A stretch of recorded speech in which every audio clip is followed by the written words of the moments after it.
Welcome back to Live from MJSA Expo. I'm Andrea Hill, your host for these sessions. And in this next hour, we're going to be talking about all things metals. And I have three great guests to bring you this conversation. So before we get started and I introduce them, I just want to remind you that we are at MJSA Expo, which is in the Javits in New York. It is the only trade show that exists for the makers and suppliers of jewelry. And if you are anywhere in the region and you're not at the show, you really should be, because the partners you need to run a successful jewelry business are exhibiting here, and this is where you need to be. So now, we still have the show going on until 1 p.m. tomorrow, so you can be here from, I think, 9 a.m. to 1 p.m. tomorrow if you didn't get here today. All right, so my guests for this conversation are Ken Babayan with DHL, and Linus Drogs with AU Enterprises, and Dave Siminski with United Precious Metals. And I cannot make any promises about their behavior. They tend to be a rowdy bunch. And you know, people have said to me, what could you talk about for metals for like an hour? And I say, have you ever been to a single Santa Fe symposium? You can talk about metals for 3 days. Absolutely. There's an awful lot to say about metals. But real quick, give a plug for the new Santa Fe symposium, and then we'll start talking about metals. So the new symposium, the Jewelry Symposium, is May 14th, 15th, and 16th in Minneapolis this year. We're limited to 100 seats, so sign up soon. Early registration ends on the 15th. We've got 17 great presenters covering a vast topic on metals and processes.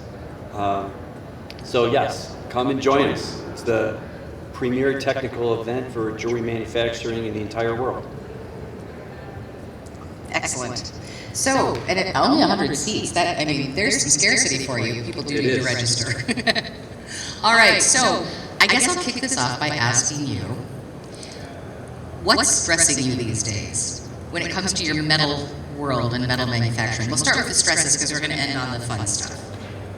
I think the biggest stress right now is the real confusion in the marketplace of recycled metal. What actually the definition is, how it's categorized, how we have manufacturers asking for it, how they really want to be, when they want to certify, they want a green, they want a sustainable metal, non-conflict. There's a lot of miscommunication in the marketplace, and it's creating stress for metal suppliers and refiners, probably for Ken also, because what happens is we are getting these requests, and to be honest with you, we just don't feel there's enough recycled metal in the pipeline under the current definitions for everyone to have it. Okay, so we'll dig deep into recycled metals. Let's hear each of your stresses, and then we'll... I think that's yours? I mean, that's a pretty good one. You know, there's no question, people are asking questions. They're not sure what recycled means. I get that question a lot. When you say post-consumer, that usually helps saying that. But there's still more questions, and I agree. There's no question that the pipeline is. We happen to have another division that helps us with the gold that supplies us. But if you were to go out on the marketplace, you're going to have some trouble finding recycled material. And then not only that, you're going to have them actually wanting, because when we go through the audit every year, the vendor has to sign an affidavit stating, this is what we've been supplying. That's part of our audit that we have to give to SCS Global. And so that's also a problem. We're getting people saying, yeah, we'll give you all the recycled you want, and then when it comes time to sign the paper, they don't want to sign it. So, like, what is that? So we're having to do that prior and all that. It's a work in progress. I think it's not going away. Definitely not going away. So I think it took us a couple of years to be 100%. We were not 100% when we first started. Now we are. And maintaining that's a challenge, and the rules are changing. It's not always the same. So we're getting more strict. They're getting more strict, and so we'll dig into that. We'll dig into definitions and, really try to help people understand that recycled metal aspect. On the manufacturing front, what's pushing your buttons these days? Well, it's the same situation with on the consumer side it is the supplier side. So you put a program together, the designer wants to position themselves to use completely recycled material, and now I have to contact Ken or Dave and put a program together and say, okay, this is what we need and this is what we project is going to be our requirement for this collection or these delivery cycles, and depending upon how they manage their supply stream, I may or may not get material. And then that starts the cascade of backlog of delivery dates, and then you look like you're unreliable or undependable, and the guys, their hands are tied. It's not as you can just go out and create that kind of supply stream. All right, so let's start with, and this is a big deal because people are more and more concerned about responsible jewelry. And note that I said responsible. We really cannot use the term sustainable when it comes to jewelry, but responsible is the right term for that. So let's start with definitions. What constitutes recycled gold? I'm out. No, what the current definition is basically what people say is what's called second life. So second life is basically it's been manufactured or part of the manufacturing process. So at United, we sell metals, but we're also a primary U.S. refinery. We only take business in from jewelry and pawn. That being said, we don't take in mining or electronic or dental industrial. So right off the bat, the stuff that's coming into our facility is already scrap or jewelry byproducts, or the byproducts of manufacturing. So under that definition of recyclable, we feel like it's being recycled. I don't necessarily agree with the term recycled metal for numerous reasons. I think to be honest with you, the language police will get involved soon, and they're going to call it reprocessing. They're going to call it redefined. They're going to call it repurposed, because that's really what it is. I think I was quoted in JCK through Rob Bates magazine last year as one of the top 40 quotes, and I said, when people think of recycled, they think of garbage. And when they think of those blue totes that they take out from their house and their apartments, and it's going to be made into another form, where a lot of it's really not made into another form, the gold. It's really what happens is going to be repurposed into either raw products or into something that, Ken does at David Fowle, they do a lot of, or casting grain, or find bullion factored in the marketplace. So I really think, like I said, once the language police get involved, I think we really need to really go away from the term recycle. Well, I mean, right there, people don't understand the difference. Like gold, they say, well, it's not all post-consumer. Well, where do you want all those industrial shavings and pieces that didn't get made into a piece of jewelry to go? So there's industrial and there's post-consumer, and that's already the first level of confusion. that is true. So like for David Fell, we make our division, DHF Technical Products, makes sputtering targets. This is gold that is made for the thin film deposition coating. So that goes out to the consumer. The consumer uses that product, and this is all pure gold, by the way. It just happens we get lucky that way, but it's pure gold, and it goes out. They use their product, and they only use about a certain percentage, maybe 40 to 60%, comes back to us in clean form, really, and then it comes to that's post-consumer. So that would be one generation over. So that's what we use. I mean, it's that simple. And that's deemed recycled. Now, both of you are SCS certified. Yes. You guys want to explain for the audience what is involved in being SCS certified? Because then we'll talk about, refiners that are selling recycled metal but are not certified, and there's different definitions beyond the ones we've just talked about.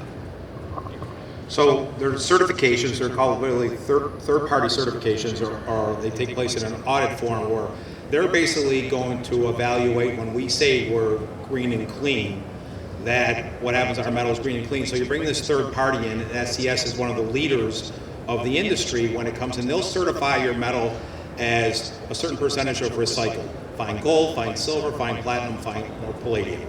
So we've partnered up with SCS probably for the last 12 to 15 years. We're one of the first ones in on this. And really what it is, it's basically to tell people, you know, we're 100% recyclable, as in from their audit process when they come in, that they're going to go through our process, they're going to pull examples of lots and process things that we've done inside our building to make sure it is what it is and said what it says. I mean, I'll give you a quick example. Someone sends us a bag of jewelry scrap. We know it's scrap gold. It's rings, it's chains, we can identify it.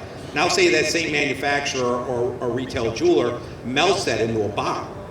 Okay, so now what happens is they melt it into a bar. Well, it comes in, how do we know it came from jewelry scrap? How do we know it came from chains? So then what happens is we'll get what's called, each company has their own process, we'll get like what's called a metal source document, almost like a mini affidavit asking the jewelry manufacturer or our customer, where did this come from? And then what happens is it came from rings or chains or byproducts of manufacturing because they wanted to melt it.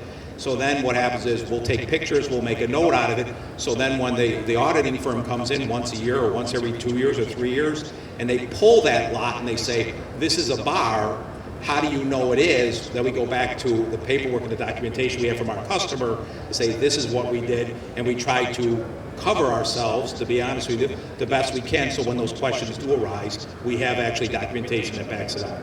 And one of the things these guys are trying to prevent is illegal gold making it into the supply chain in bar form, you know, through channels that they're not necessarily in control of. By the way, for those of you who don't know, SCS Global is one of the leading organizations that developed auditing for recycled materials across the board, plastics and all kinds of recycled materials, and then they applied their experience with doing recycled process auditing to the jewelry industry. So, were you going to say something, Linus? Nope, I'm following along. Just go ahead. So, where might people, for refiners that are not SCS certified, where might they be getting their metals for that they're calling recycled metals? Just hypothesize. Yeah, that's a tough one. I'm not privy to processes of companies that are not certified. I can only tell you that like some 20 years ago, we used to get requests about being, is your material, we started getting these requests some 20 years ago about, is your stuff coming from recycled sources? And we would say, yeah, because we were a refiner. It was that simple. And we wrote a letter, and a letter was signed, and, that was fine. Everyone was happy, Come 5 years from now when we started this thing, now there's, like you say, there's third party. Obviously, United's been doing it a lot longer. But there's people always jumping in, so it's an ever-changing game, and I don't think we're at our final resting spot by any means. I think you're going to see a lot more stringent processes, and the audit will become, because right now it's a desktop audit, and then they come in and they will come and visit you to do the audit. So at first it was desktop. And just like Ken said, it is very confusing because what happens is even when the auditing firm comes in, and SCS is one of the leaders. I mean, if you go to Home Depot, their stuff they'll have their logo everywhere on what they've recycled, what they've deemed as recycled. But also you have auditors come in. We're spending a lot of our time educating. So these certifications also cost a lot of money for us. So what happens, we're spending a lot of money so we can have all these, different certifications. And what happens is, what people have to understand is, as we go down this path, the metal gets more expensive because we have to hire extra people to do compliance, to chase this paperwork, to follow through. So like I always tell when a designer comes up to us, and I'm like, at one time we used to sell you gold, let's say for an example, $2 an ounce. Now we're selling it at $10 an ounce, and we're not making $8 profit. We're making the same profit that we made at 2 is that we do at 10, But what happens, everyone's gone down this road, which we don't have a problem with, but it takes a lot, as Ken said, so like that, just to get all our teams, everyone aligned on this, because it is a big deal for us. It's a rigorous process. To be honest, it's not really the same game because the people that are not doing it are still selling $2, $3 gold. But they could Right? be getting You know, paid. I mean, just not everyone's on board just yet. So we're like at the birthplace in my mind. This is the beginning, and so yeah, there's a select few companies, but you know, you can go where I'm from, LA, downtown LA, and you can pick up gold for $2, $3. I'm sure you can go down Down on 47th, yeah, you can go get it down to too. 47th and pick it up. You know, that's When we talk about the fact that it's going to take the entire jewelry industry to pull together to get more transparent supply chains, I know that I personally really respect the leadership that your companies have shown in putting yourselves out there to be SCS certified in your metals, because they're preventing illegal metals from getting into supply chains. You're working on making sure that people know what they're buying. But it is a burden to be a leader in that space because it does make it more expensive. What's the thing with, you were telling me, calling recycled metals what's coming out of central banks, the bars and the bullion? Well, what happens is you could just take, if you're looking for post-consumer, okay, so if you're looking for scrap, and everyone wants recycled metal, well, there's only so much scrap you can get to basically sell it under recycled metal. So many of us, you know, Ken was saying like they have another division, they make the sputtering targets where they have the byproduct, and that's already considered like 5/9 gold, I think, correct? 4. I guess we can do that now. Now we can make them too. So I would like to change the answer to 5. So for us, what happens is you have to buy investment bars, okay, investment grade bars. And what happens is, because we don't have enough gold coming in, we're purchasing gold from the banks. And now what happens is that gold from the banks, what happens, they're 400-ounce London LBMA bars or whatever that's sitting in someone's vault. Well, then the problem comes into play is a couple certifications have turned into, they said at one time those investment bars were considered recycled. Now they're not considering them recycled. So the problem there is, well, we need that in our feed to supply everybody. So, and the problem is they can't prove that it's not recycled or it is recycled. I mean, that's grandfathered. I mean, some of that gold could have been from 20, 30 years ago that's in that bar. So, I mean, there comes a certain point where you almost got to say, uncle, like, you can't go back as far as some people want and trace every bit of gold. Everyone's got to understand, every bit of gold, platinum, and palladium came out of the ground. Every bit came out of the ground. And now what happens is the jewelry industry, to a point, Andrea, I was looking at a point where the ground is no good anymore. Like, But that's not true, because mining supports millions of people around the world. So there is responsible mining. 1,000%. But Absolutely. the problem is a lot of the jewelry companies, the major manufacturers, aren't even allowed to buy from them anymore. They're looking for, because they don't consider mining, they consider responsible, but not recyclable.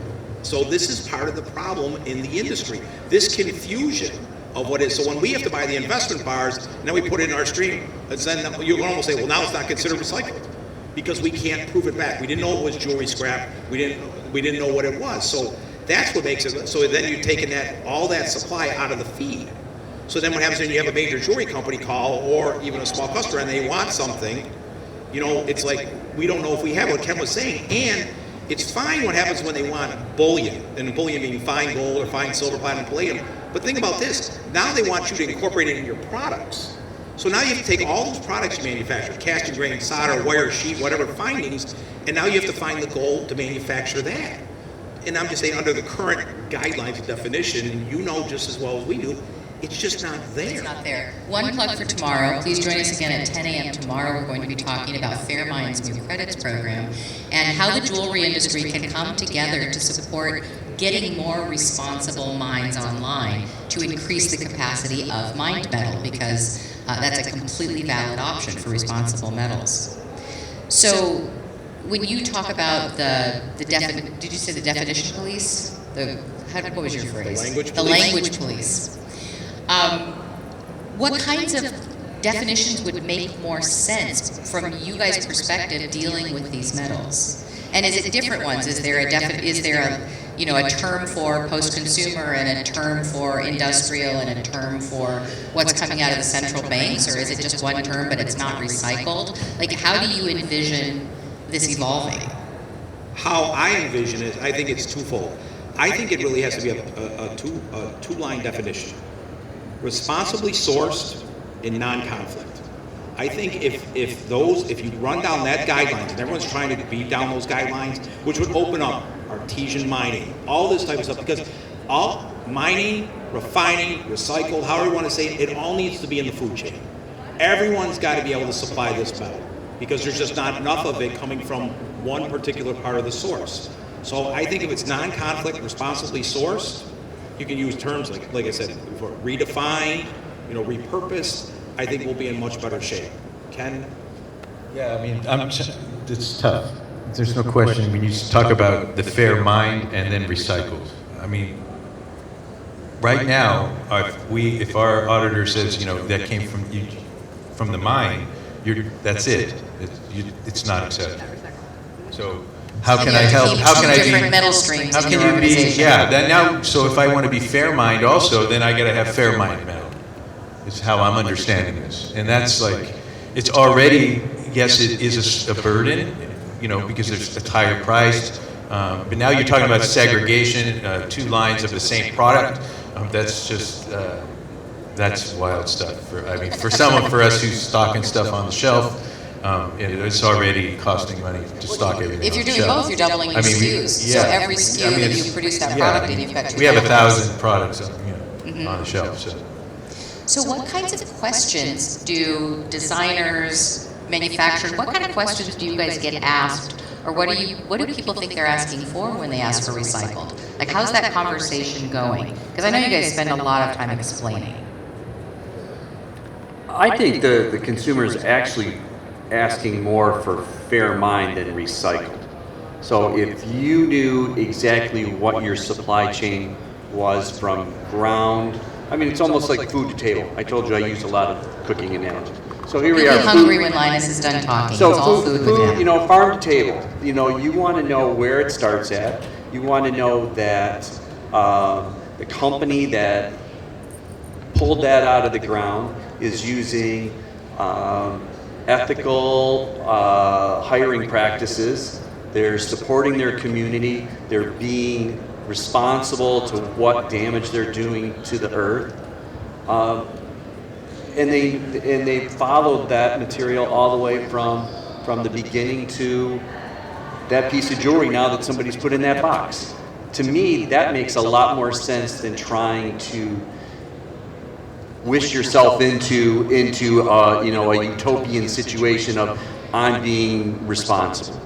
So we know when you take a bag that could go into a landfill and you turn it into a lawn chair, that was responsible because it's not in the landfill. Exactly. The gold wasn't going to go to the landfill anyway, so you feel like there's a certain amount of contorting ourselves with recycled metals?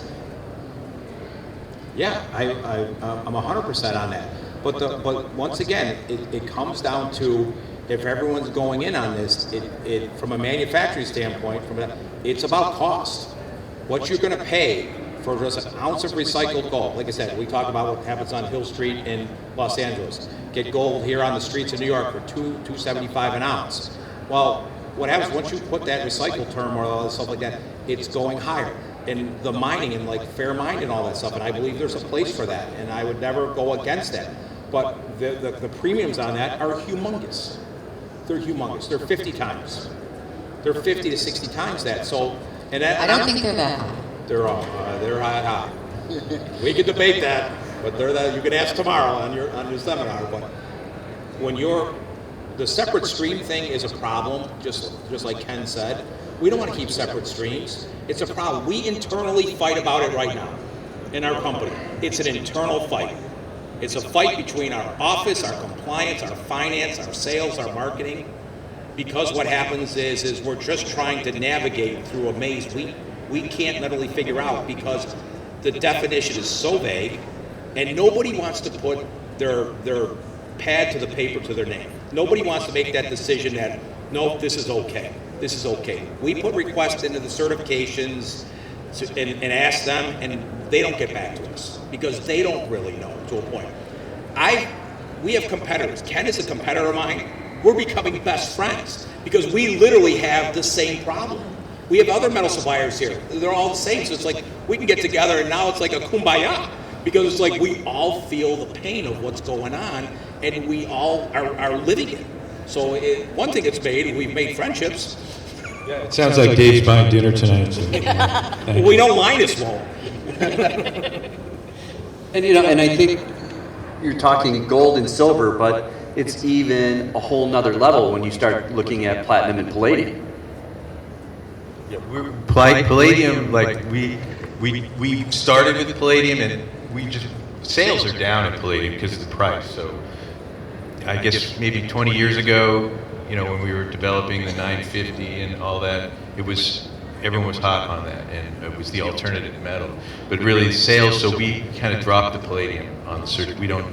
Well, isn't palladium a nightmare to refine?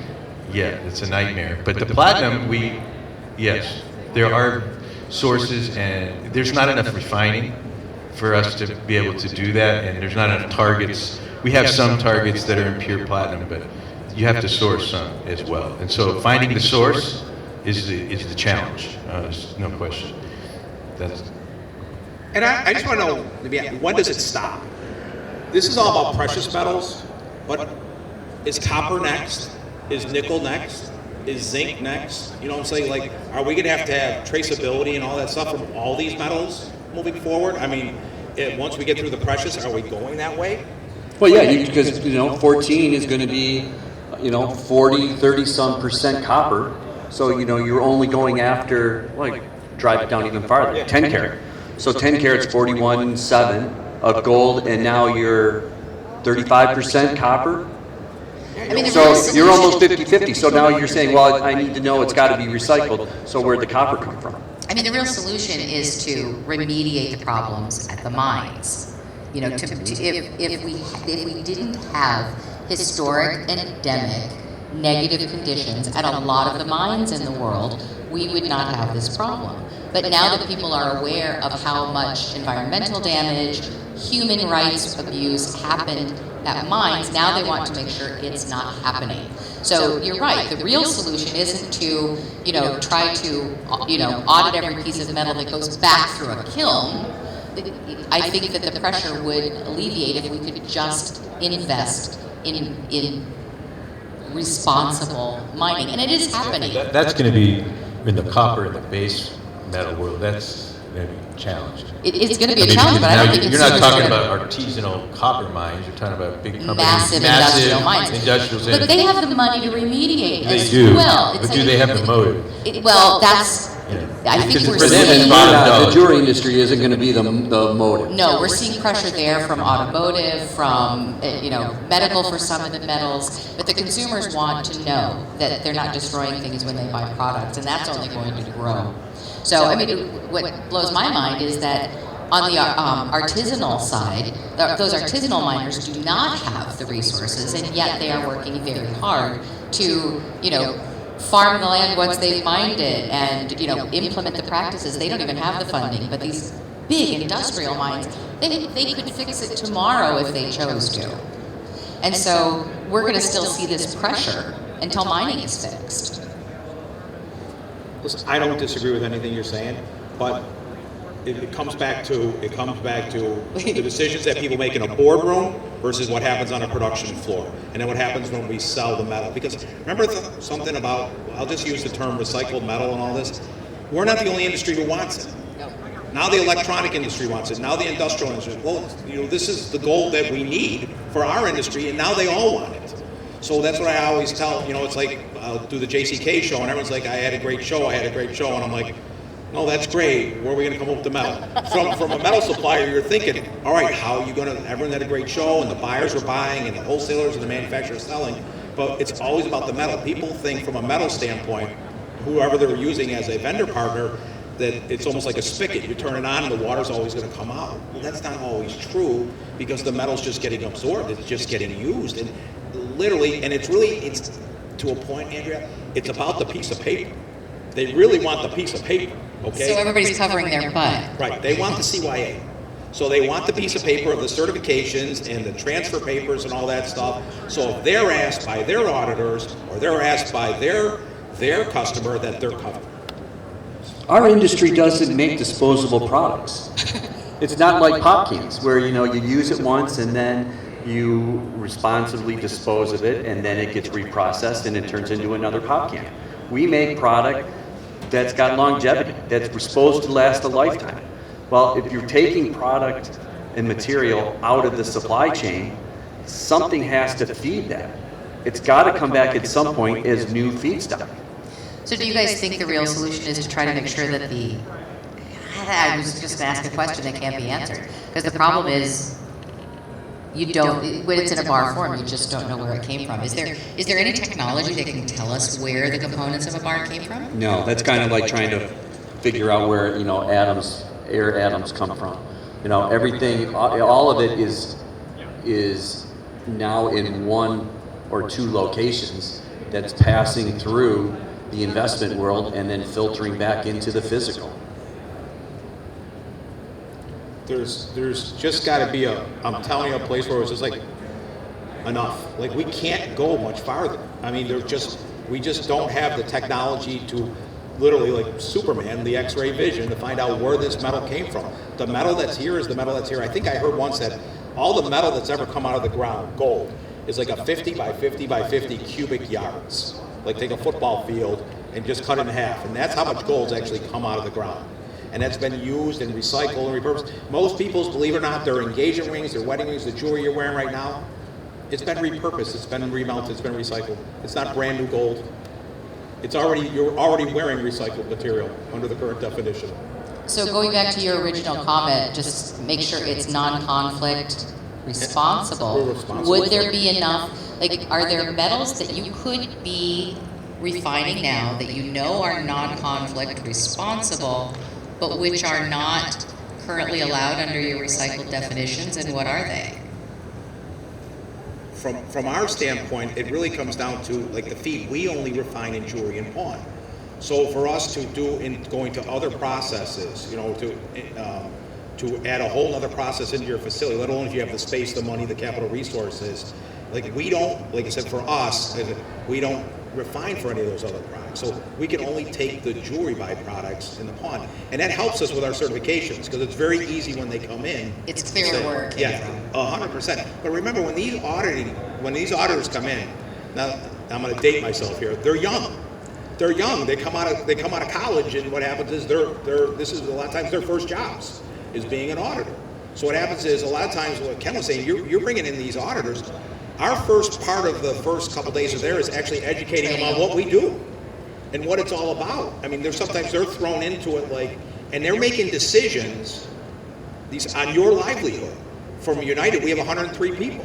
So the things that they say and all that we have to do, we have to deal with, we have to make sure that we can keep functioning, that, to be honest with you, that we don't get shut down under the paperwork police, that we're covered. And it is scary. We're afraid to rock the boat. We want to do the right thing. That's, I think, for every company, especially, they always want to do the right thing. The intent is to do the right thing. The problem is we're just pushing it so far that we have to have so much paperwork. I mean, new computer systems. I mean, we're old school too. We're making paper backup copies of this stuff. So when some person 2 years from now asks, where did you get this? We can answer. You can answer it. So what does the solution look like?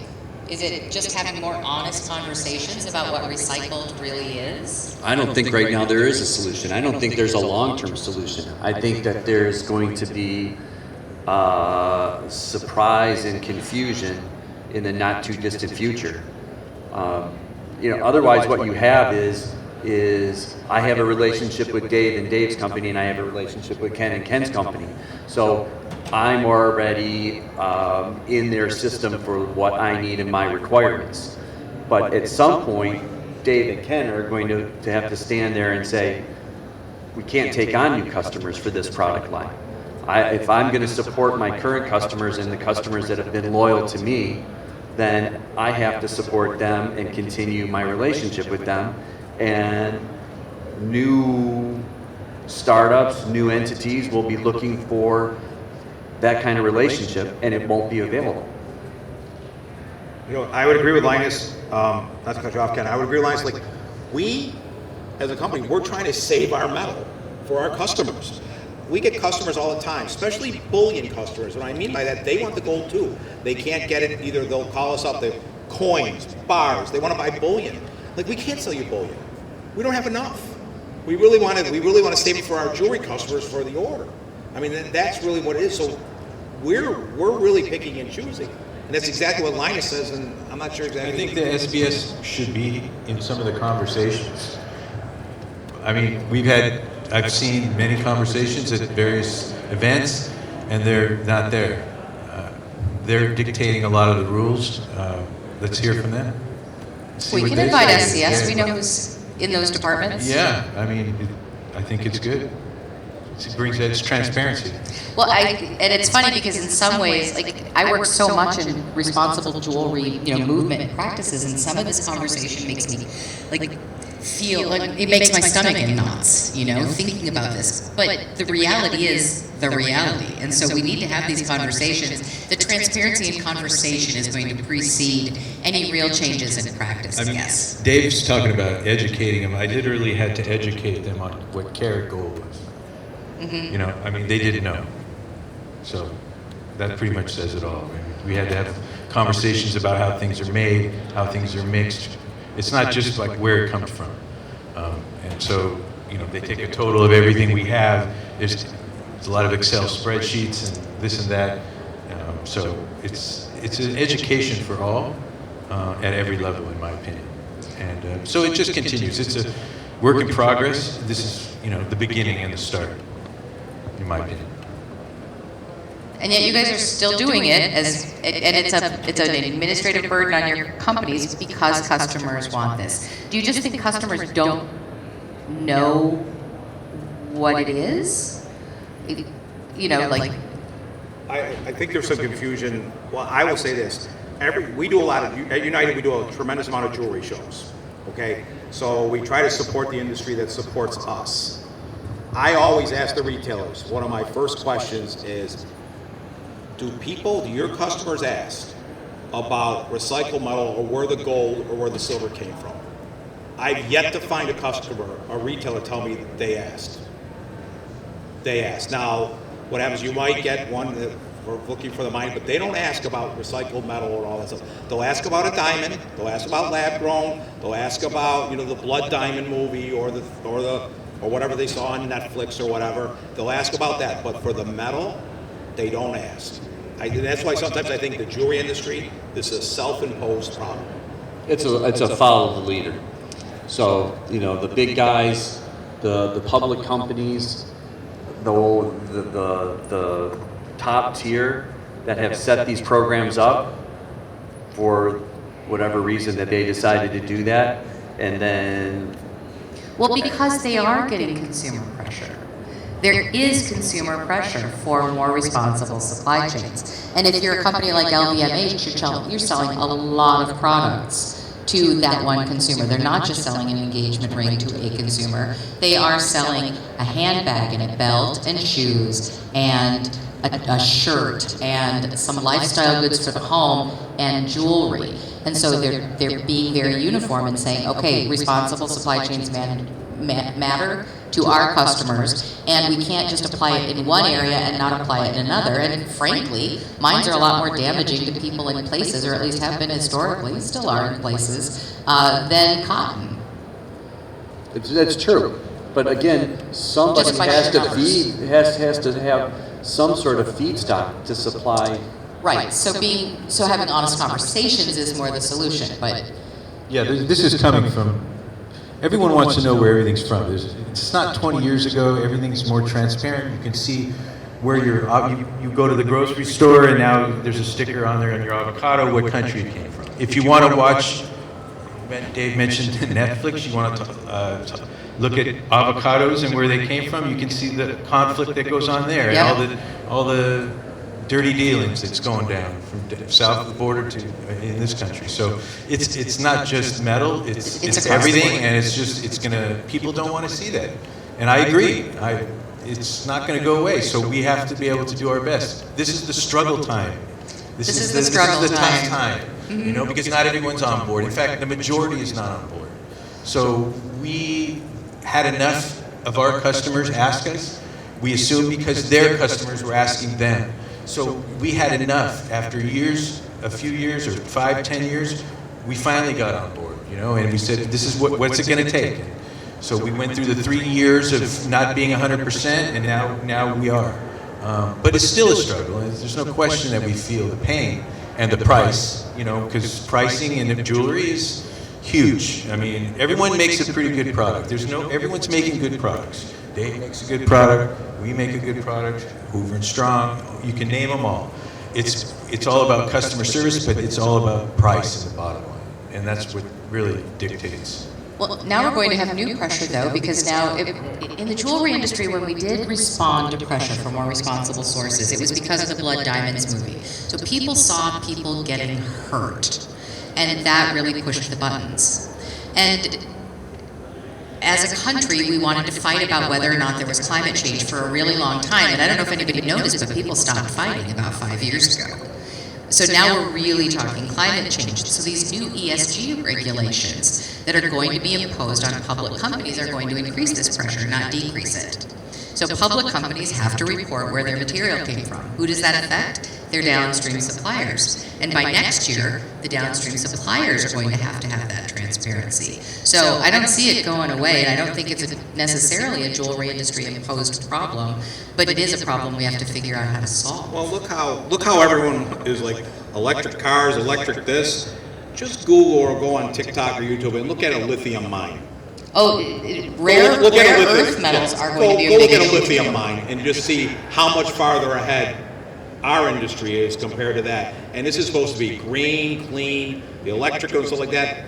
They're the worst. And There's nothing green about a cellular phone or any kind of phone. Nope. But sorry to say, people, but like we're not going to drop our phones, are we? Right? And what's in the phone?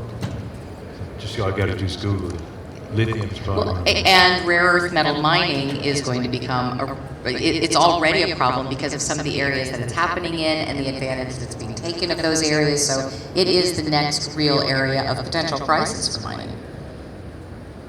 So, gosh, I said I was going to start with the down stuff, but but I think it's good for us to all understand what this looks like and the challenges of solving it, because we need. It's not about saying, okay, fine, we can't solve this, forget it. It's about saying it's going to take more than 2 of our metal producers committing to, because as much as I hear you saying this really sucks, you're also doing it. He's Dave saying But you're also doing it. You're paying the money. You're doing the work. You're hiring the staff to do it. And what we need is more people in the industry working together to figure out how to solve these problems, so that we don't have a couple of leaders carrying the bag alone. Listen, I agree with you. If this event, not being live streamed, was more, if the metal suppliers and the casters do that, you'd have standing room only here. They'd all be here listening because they're all going through it.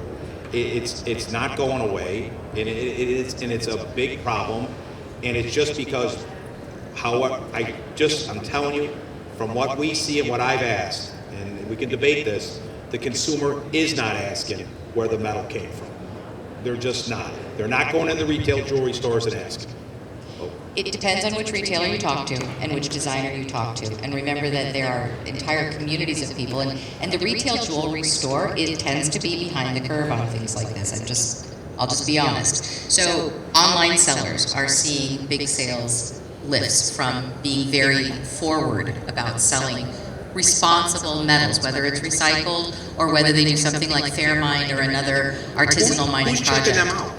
It's online. Who's checking them out? Who even knows where it's being produced? Well, some of them are really legitimate, like Brilliant Is it Earth. being produced in Mumbai? Is it going in Thailand? Is it in China? Some of them can tell you. You go to Brilliant Earth and you'll see an entire responsible, And I think that's more of a direction is responsible. I think Dave said it earlier. Yep. And you need to have a supply chain that is not impacting either the environment or the earth or wherever your position is.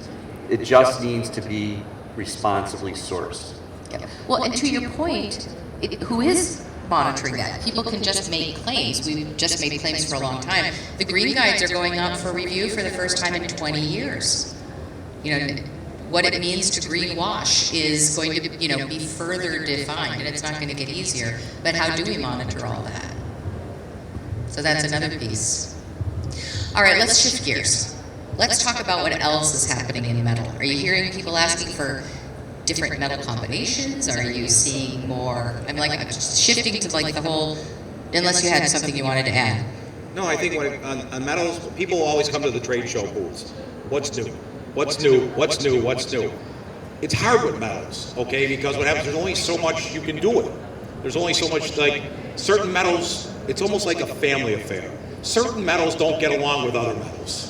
It's like a holiday at the house sometimes. You know, one relative needs to stay away from the other because they don't blend. Yeah. Then you make that into an art. But most of it, which is a very, very small percentage of this. But so what happens? We always try to go back to the basics. People ask, you know, what's new in yellow? Like, I mean, at United, we make 20 shades of yellow. I think we need one. We make 20 different shades of the yellow color. So what happens is white, green, pink. Those are the mainstays. Pink was popular for a long time. Overseas, it's popular. Pink, green is never really taken on. You know, really the way what it could. You know, people have asked us, and I think Linus and Ken's probably aware, they've asked us for purple, they've asked us for blue, they've asked us for black. And every time I'll tell them we don't make it. Metallurgically, it doesn't work. You have to add aluminum, which makes it too brittle, and all that stuff. And they're like, no, I read something on the internet. Like, all right, Dr. Google, yes, it probably can be made. We just can't make it. Some is made, it's just there's so many limitations, right? I think you worked with some purple gold, right? Yeah, you know, but you it's just just wind the up with limitations physical are- limitations. Yeah, it's mainly. Like what? Yeah. Describe that, because I think for people who don't think about metallurgy and what you have to add to gold and how it changes the workability, so describe why purple gold is difficult to work with. Purple is a very simple formula. It's essentially it's a 1-to-1 ratio between a gold atom and an aluminum atom. But as you produce and you get to that ratio, you get ordering in the molecular level of the crystal structure. So that's what produces that purple color. But because of that ordering, there's no mechanical properties to it at all. So it's a ceramic metallic. You can't bend it, you can't weld it, you can't shape it, you can't form it. You've essentially made essentially a metallic gem that you could set, you could inlay, you could do things like that. But Can you machine it? you can machine it, yeah. But that's all you can do with it. So you have to start with some sort of billet and then move forward. I think that the changes and advancements we're going to see is more alloy development for very specific purposes or very specific processes. So we're going to see more advancements in more exotic material to have a direct impact on a characteristic. And there's a lot of money and a lot of testing and engineering now that's going on for just that kind of situation. Can you give an example of a kind of characteristic somebody might be going after and how they chase that with an alloy? Hardness. Okay. So if you've got a material, you've got sterling silver and you want to make it more durable. So we're looking at new element additions in very small amounts that will have that impact that you're looking for. Or it may not just be hardness, but maybe it's machinability. You want to be able to take material and get a better machine product or make it easier to machine. Create a little smaller chip or a curl or whatever you're looking for. So those kind of processes are what's going to dictate the new range of innovation in metals. Because for silver, I mean, it's sterling, so 925 is the purity. So we have to work with 7.5% to something in that 7.5% that changes. And that's why 20 years ago you saw deox metals with germanium and a couple other things where they removed some of the copper and they put other metals in there. And it was supposed to, and at that point, the push 25 years ago was to get silver to stop tarnishing. To really start tarnish, I don't want my silver to tarnish. It's like all silver's going to tarnish. It just is. So what happens is we've tried metals, and I tell people when you see the Deox metals, it's more tarnish resistant. Doesn't mean it won't tarnish. It just means more tarnish resistant. So what Linus is true is now you might have to get to the point where the metal can only do so much. What are some of the processes that can help in the hard? And silver, he's 100% right. People are always looking for the hardness on the silver. And there's only so much we can do metallurgically to make it harder and still user-friendly that it can be casted or fabricated. And not rhodium plated. And not rhodium. Yeah. And that's sort of the holy grail, is to not have to rhodium plate it. Just make people not want white gold that looks like platinum. That's the answer. Stop wanting, if you want platinum, buy platinum. Is it all? I kind of lost the way I wanted to ask that question. I'm thinking of what you might add to silver. I guess my question is it true that when you add some materials, you might add one aspect of workability, but you also have to sacrifice something? But yeah, so that's what I was saying. Some of these alloys are going to be developed that now will be only for a rolling or stamping operation. They won't be castable. So some of these, micro additions, we might, and you're working completely outside of the box now. You're talking about adding tungsten, or you're adding magnesium. So some of those additions aren't friendly in all processes. So, and your processes are going to become more and more based on technology. So, and we saw this when I was working with the Palladium Alliance on palladium alloys. We developed alloys that were more castable or cast friendly, but they had to be done in an induction machine. You couldn't torch melt them. So now you start segregating the ability of certain manufacturers against other manufacturers. And also, on Linus' point, is it's a twofold process when you're playing with mixed metals, because not only you have to create it from the production standpoint, but then when they send it in for refining. So now what happens is you've got other metals introduced that might hurt your typical refining process, or people don't understand why they can't get paid on it because it's so small. We know it's in there because we have the technology to identify it's in there, but that doesn't mean we can get it out. Extract it. And so whenever you start playing, years ago we created a sterling silver with gold in it, a sterling silver with platinum in it, a sterling silver with palladium in it. We called them different names from the marketing aspect and all that stuff. Yes, it worked for some of the designers and all that stuff, but it never hit mainstream because people would see the cost and all that stuff. And then when it would come back to us, and you got a sterling silver where it's got a quarter percent of gold in it, and they're like, well, why ain't I getting paid on the gold? I'm like, well, there's just not enough in there.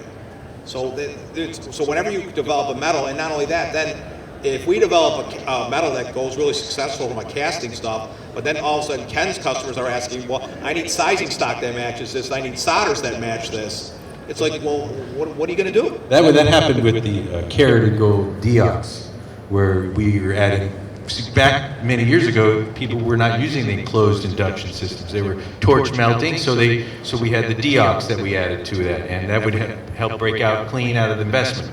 That would save them time, but you couldn't roll that. You couldn't. It was more brittle because there was those additives in there, and so now actually we're selling less of that Deox, and so I push them towards just the general same color, just without the Deox in there, and because they're casting mostly. They're casting in an induction machine. It's mostly enclosed, so it's got the inert atmosphere. It's fine. And then they can also roll it, so they can pour it if they want, pour a little bar or however. But it's a all-around good alloy. Well, and it's always a problem with, and this happens with even seasoned industry veterans, people who've been around a long time.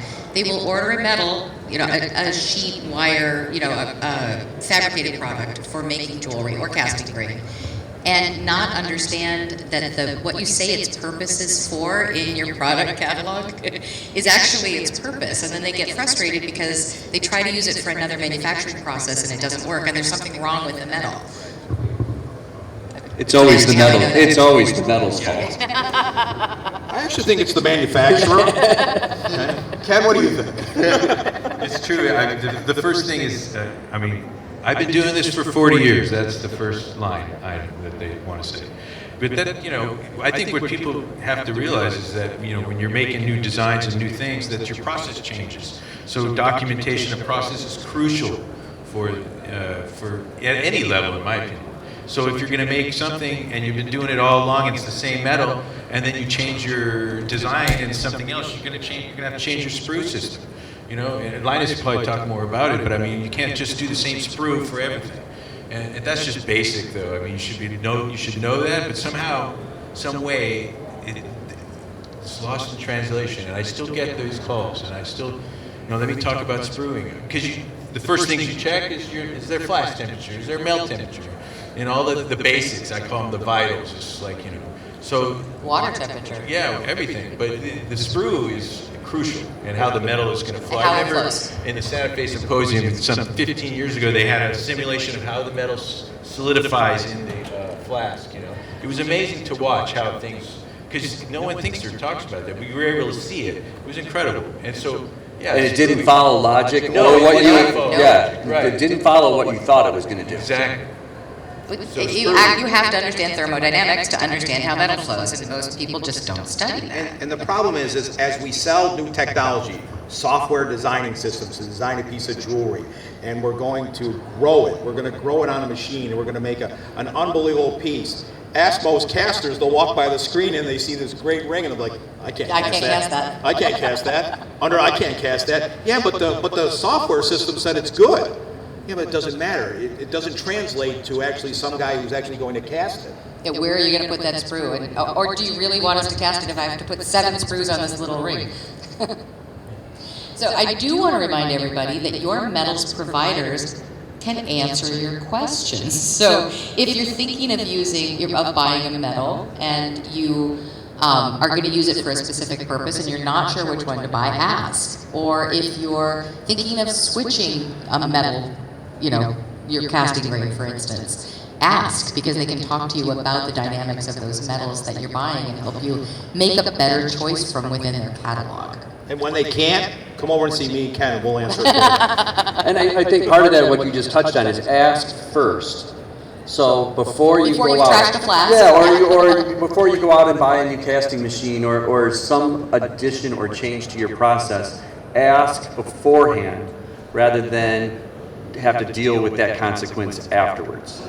Well, I mean, I'm thinking of a client that a large manufacturer had a casting problem that went on for years and probably cost them hundreds of thousands of dollars. And Linus went out for me to analyze it, and it was a simple problem, wasn't it? It's very simple, yeah.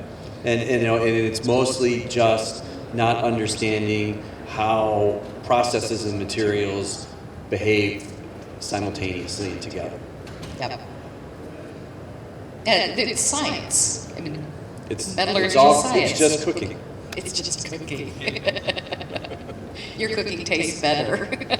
Yeah, it's it's all about following a recipe. So those are all my food analogies. You can't if you're gonna make a Michelin star dinner, then there is a very precise recipe and formula you have to follow to be able to achieve that kind of results. And making jewelry is exactly the same. You have to produce and document that process and follow it to the T. If you want repeatable results. If you want to have a Michelin dinner, that's what you have to do. Or just admit you're experimenting and you're not going to be mad at anybody if it doesn't work out. Yeah, well, there's that too. You have to experiment, and you got to You need know. both. You do need both. If you have 3 experiments, you got to know what you did with 1, 2, and 3. So you are documenting this. You've never paid for a Michelin dinner in your life. At some restaurant, there's I've no way you would pay had these rates. several No Michelin way. dinners I with can't you. believe they waited this long I'm to telling find you, it. seriously. You think of Michelin, you think of tires, being from Detroit? All right, guys, we're almost out of time. What's one last thing you'd like to share with our live and digital audiences about metal? I'll actually go a little bit above that, and I'll be like, you really want to learn about metal and stuff like that, you should be coming to a show like MJSA. Because what happens, you can talk to experts that are available for 3 days, you're not getting on the phone, you're building that relationship, it's face to face. everything you need here. There's contract casters, there's metal suppliers, there's everything you need to actually have the conversation about metals right in this place. And this is a great venue to have it. And I think if more people, and especially the people that are seeing us on live stream, could actually get to the show, I think that it's only going to help them in their careers. University of Trade Show. It is a real thing. If you want more and you want to dive into more of this kind of conversation, come and see the three of us at the Jewelry Symposium. We'll all be there. Yeah, I mean, the education is key here, and like what I've learned at the symposium, dating back from 1996, my first time, I was very green. I was a guy who worked in the shop for 5-6 years, didn't know a phase diagram from anything, went to the symposium the first year, learned about casting, read about all the papers and everything, and then eventually went to GIA and married those two together. Where you take what you learn, what you read, and then you work it with your hands, and you do the casting and you do the thing. It really helps makes you understand everything. The symposium that Linus and his group is going is crucial to the jewelry industry, and what Eddie Bell did for the first how many years? 34 is an amazing thing, and I'm excited to see what's going to happen. I like when it always gets shaken up, and it's getting shaken up now a little bit, and we'll see how it turns out, but I'm pretty excited about where that's going to go. So it's all about education. There's just so many levels. It's endless. And when I said at the beginning, people often ask, how are you going to talk about metals for an hour? And I say, you could talk about it for 3 days. You can learn about metals every day for the rest of your jewelry career and still have some things to learn. And that needs to be part of the commitment to being, the best jeweler you can be. All right. Well, thank you to Ken Babayan with HFL and Linus Drogs of AU Enterprises and Dave Siminski with United Precious Metals. This is my Metalicious panel, and you fulfilled every hope that I had for an interesting discussion. And I do want to encourage everybody to tune in tomorrow morning at 10 a.m. Eastern Time for our discussion of the new Fairmine Credits Program, another way of getting more responsible metals to the jewelry industry, maybe take some of the pressure off. And that's it for now. Thanks so much. Bye. Thank you, Andrew.